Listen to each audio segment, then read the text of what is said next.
According to the author, the Tao Te Ching was one part of many philosophies which were made for the rulers during China's period of warring nation. During this time, rule was no longer hereditary and rather chosen. Taoism was disseminated in part to improve ordinary people's survival by keeping their heads low and presence away from battles. There are more Taoist books than the Tao Te Ching. Tao Te Ching is actually pronounced more similarly to Tao Te Ching and means classics of Tao and De. Tao means path or way and describes a way to behave. It is also meant to represent a metaphysical oneness that binds all beings. De is a characteristic of power of those who follow the Tao. The Tao Te Ching and other ancient Chinese writing may lack context at times, and their interpretations are meant to go beyond semantics and into the emotional. Tao called Tao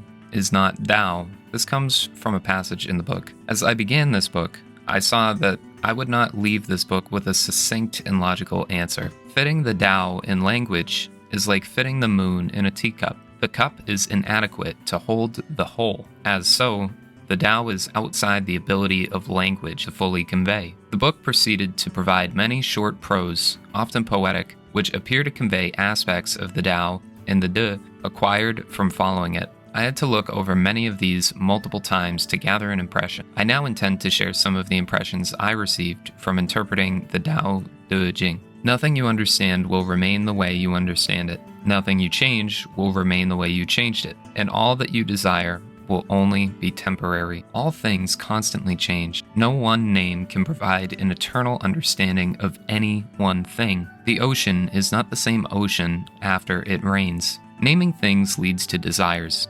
expecting specific futures. If I name an apple, I expect it will taste like an apple, not a peach. Naming things ignores nature's constantly changing state. Not naming things reduces expectations about the future and results in no beliefs about anything, a place of no things, just the one being. All states exist on a balanced spectrum. We cannot have hunger without satisfaction, or love without also loss. Any action made for a desired state is tied to an equal and opposite result elsewhere. Valuing states of the spectrum breeds desire. The want to be famous or successful simultaneously breeds the suffering every moment that desire is not yet met, for yourself and for others. We all know that things rise and fall. We praise when we see things rise, we fear how they may fall, and we despise when things have fallen. Stress and pride are both embodied in the self. Removing the name from I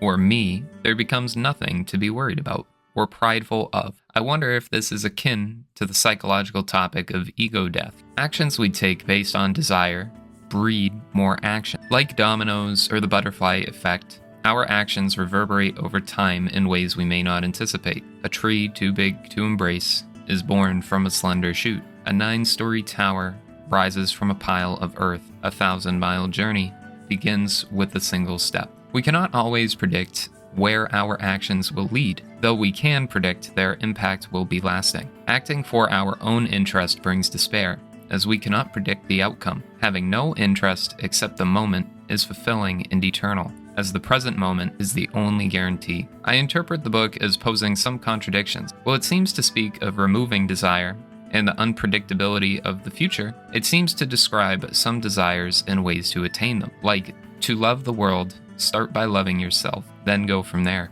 Like seeds, start from the root and grow out. Or if you desire bravery, first be compassionate. While it seems contradictory to other passages, it still makes sense. Compassion can come with seeing others through struggle until they overcome, and shows that the fragile can make it through hardship, and this can instill bravery. Another is that if you desire to be generous, you must first be frugal. If you cannot save, what money will you give? If people are satisfied and free of desire, they will have no reason to pursue change. They are stable and balanced. Many of the passages in this book left me feeling closer to nature. At the same time, I believe I can see the potential desire of the warring ruler, a desire for commoners to remain in their place, maintaining the systems they are responsible for, and not to seek more, whether that more is wealth, rations, or the ruler's position. Some passages even strictly speak of weaponry, governance, and military, which does make me question the intended audience for this book. The Tao Te Ching,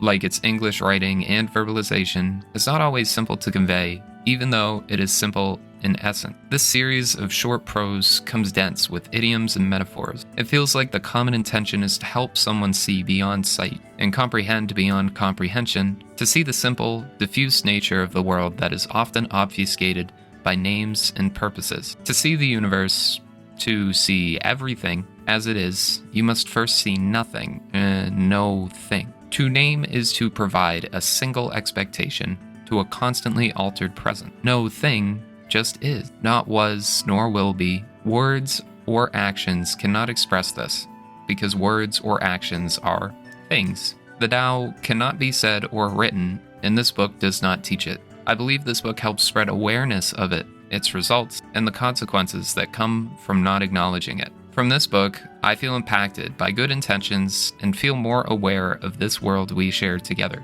I appreciate the meaningful quotes that stood out to me and the encouragement they leave me with to live a more compassionate and content life.